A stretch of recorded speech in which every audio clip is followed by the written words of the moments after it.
మా మండల పరిధిలోని గరిస్పూడి పంచాయతీలో తిరుమలశెట్టి కనకరాజు అనే వ్యక్తి తను బొలెరో వ్యాన్ అంటే కిరాయికి తిప్పుకుంటూ ఉంటాడు.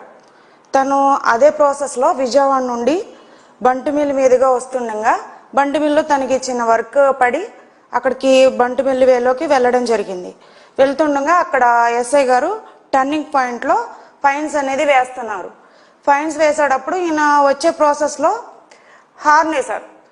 ఎస్ఐ గారు ఇక్కడ ఫైన్లు వేస్తుంటే నువ్వు హార్న్ వేస్తావా, నీ వెహికల్ పక్క ఏంటి ఆప్ చేయి, నువ్వు దిగిరా, నీ కాగితాలు అవి చూపించి అని చెప్పి అక్కడున్న అంటే హోంగార్డు అట్లాగే కానిస్టేబుల్స్ ఎస్ఐ గారు ఇతన్ని బెదిరించడం జరిగింది.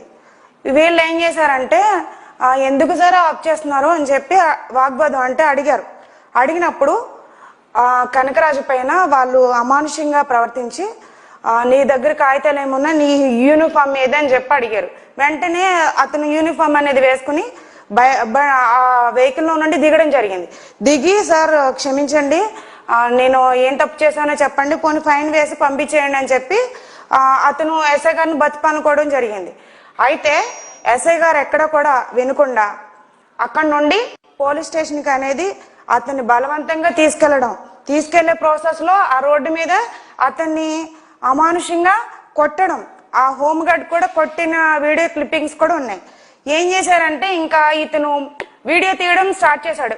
ఎస్ఐ గారు ఇట్లా ఇచ్చేస్తా ఉన్నారు, నేనేం చేశానని చెప్పి వీడియో ఎస్ఐ గారినే తీస్తావా అని చెప్పి ఇంకా పోలీస్ స్టేషన్కి తీసుకెళ్లి స్టేషన్లో ఎస్ఐ గారి రూమ్ లో ఆదివారం రోజు ఈ జరిగిన సంఘటన ఎస్ఐ గారి రూమ్ లో వీళ్ళు డోర్స్ వేసి అతన్ని వివస్త్రను కూడా చేశారు. బట్టలు తీసేసి బూట్ కాల్తో తన్ని ఇష్టం వచ్చినట్టు అతన్ని కొట్టి లాఠీతో కొట్టారు. అట్లాగే ఎస్ఐ గారు కొట్టారు, ఆయనతో పాటు కానిస్టేబుల్ హోంగార్డు వీళ్ళందరూ కొట్టి అతను అక్కడ నుంచి మొబైల్ లాగేసుకుని అతను ఫోన్ తీసేసుకోవడంతో పాటు ఆ వెహికల్ ను కూడా మేము ఇవ్వము, నీ దిక్కున్న గడ చెప్పు అని చెప్పి అక్కడి నుంచి పంపించేశారు.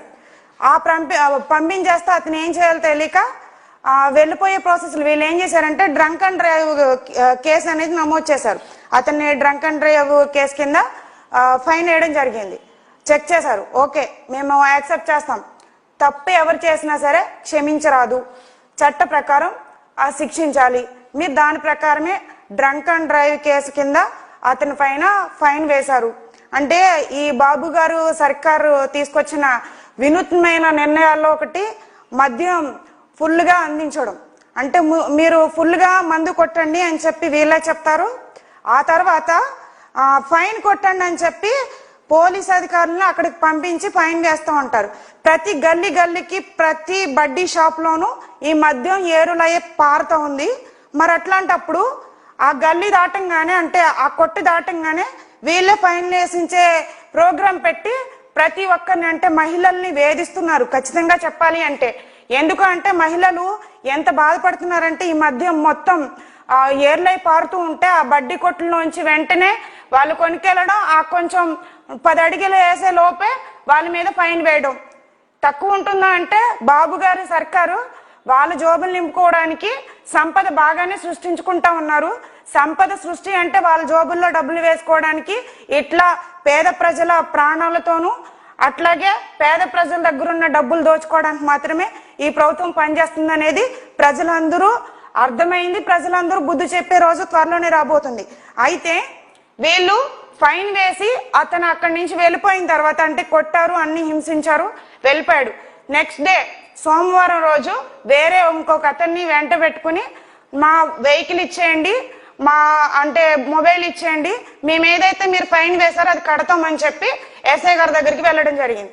మళ్ళీ అప్పుడు కూడా ఇష్టానుసారంగా మాట్లాడటం, మళ్ళీ ఇతను కొట్టడం, నీ వెహికల్ ఇచ్చే పనే లేదు, నీకు నీ దిక్కున్న దగ్గర చెప్పుకో, నీ మీద ఎట్లాంటి కేసులు పెట్టాలో అట్లాంటి కేసులు పెడతామని చెప్పి మళ్ళీ అప్పుడు కూడా అతను మానసికంగా హింసించారు. ఇంకా చూసి వచ్చేసాడు. ఎందుకు అంటే ఇతనికి అదే జీవనాధారం, వేరే జీవనాధారం లేదు. ఇతను యాక్చువల్ గా చెప్పాలంటే ఫిషర్మెన్ కమ్యూనిటీ అగ్నికుల క్షత్రియుడైనా తన జీవనాధారం అయితే ఈ వ్యాన్ డ్రైవ్ చేసుకుంటూ తన కుటుంబాన్ని పోషించుకోవడం. భార్య 2 బిడ్డలు ఉన్నారు. అయితే ఆ బిడ్డలని ఎలా పోషించుకోవాలని చెప్పి సతమతమైపోయి తన భార్యకి వెళ్ళి చెప్పాడు. మళ్ళీ చెప్తే తన భార్య అంది నెక్స్ట్ డే మళ్ళీ మంగళవారం రోజు, మీరు ఇట్లా కాదు, వాళ్ళు ఏమైనా డబ్బులు ఆశపడుతున్నారేమో, పోనీ అట్లా చేద్దాము అని చెప్పి మీరు వెళ్ళి అడగండి, ఏం చేయమంటారు సార్ అని చెప్పి వెళ్ళి అడగండి అని చెప్పి తన భర్తకి చెప్పి తను మళ్ళీ తన భర్తని పంపించడం జరిగింది.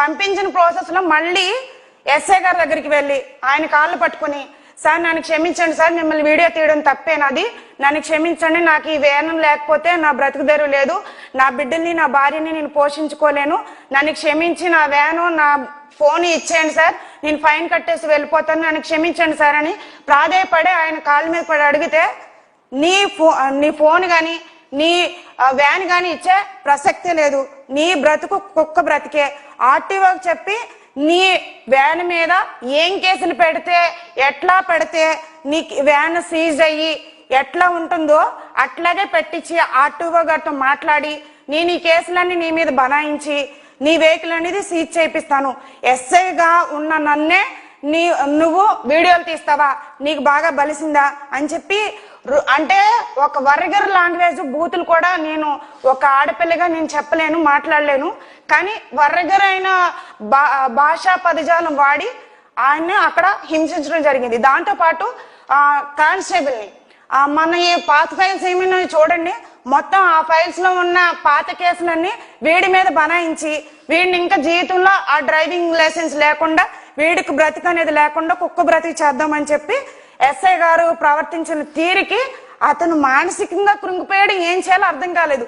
ఇంకా నా భార్య బిడ్డలను పోషించుకోలేని బ్రతుకు నాకు ఎందుకు అని చెప్పి వెళ్ళి వెంటనే పెట్రోల్ తెచ్చుకొని తన ఒంటి మీద ఆ పోలీస్ స్టేషన్ ఎదురుగానే నేను ఇక్కడే బూడిదైపోవాలి, అయితే నా వెహికల్ ఇవ్వాలి, లేదా నేను ఇక్కడే బూడిదై అయిపోవాలి అని చెప్పి అతను పెట్రోల్ పోసుకున్న ఆ స్టేషన్ ఎదురుగానే ఒంటికి నిప్పంటించుకోవడం జరిగింది.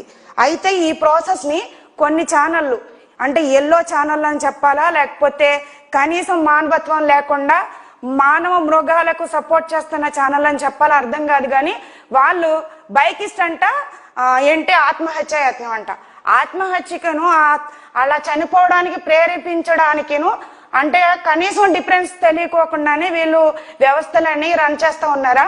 ఈ రోజు ఈ కుటుంబానికి జరిగిన అన్యాయాన్ని కనీసం చూపించకుండా దానికి విరుద్ధంగా ఒక అంటే అబద్ధపు ప్రచారాలు చేయడానికి వీళ్ళు పనిగట్టుకుని మొత్తం డైవర్ట్ చేస్తా ఉన్నారు.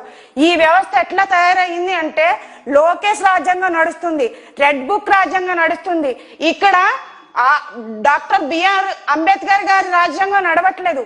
ప్రతి చోట ప్రతిదీ కూడా పోలీస్ వ్యవస్థ అనేది భ్రష్టు పట్టిపోయి లోకేష్ రాజ్యాంగంలో వాళ్ళు ఎలా చెప్తే అట్లా నడుస్తా ఉంది. పేద ప్రజలు ఏమైపోతారు, అన్యాయానికి అక్రమాలకి గురయ్యి ఇట్లాంటి సంఘటనలు ఎన్ని జరుగుతూ ఉన్నాయి. పేర్పోగు క్రాంతి కుమార్ విషయం ఎట్లా జరిగింది, అదే విధంగా సాయికృష్ణ విషయం ఎట్లా జరిగింది, సేమ్ సిచ్యువేషన్ మా మండలంలో ఇట్లా మళ్ళీ రిపీట్ అవుతా ఉన్నది. అంటే పోలీస్ వ్యవస్థ పూర్తిగా విచ్ఛిన్నమైపోయి ఇదేనా వీళ్ళు ఫ్రెండ్లీ పోలీస్ అన్నారు. ఒక్క వీడియో తీసినందుకే ఒక్క సామాన్య మానవుడి పైన వీళ్ళు అమానుషంగా ప్రవర్తించి పోలీస్ స్టేషన్ కి తీసుకెళ్లి రూమ్ లో బంధించి మరి వాళ్ళు బూటకాలతో తన్ని కొట్టారే, ఇదేనా ఫ్రెండ్లీ పోలీస్ అంటే? ఫ్రెండ్లీ నేచర్ ఎక్కడుంది? వీళ్ళు మళ్ళీ అతను ఓవర్ యాక్షన్ చేశాడు, మేము అందుకనే చర్యలు మేము అట్లా ప్రవర్తించాడు ఎస్ఐ గారు అని చెప్పి. అంటే రక్షకులా వీళ్ళు భక్షకులా? అంటే ప్రభుత్వ వ్యవస్థల్ని కాపాడాల్సిన బాధ్యత వీళ్ళకి కనీసం లేదా?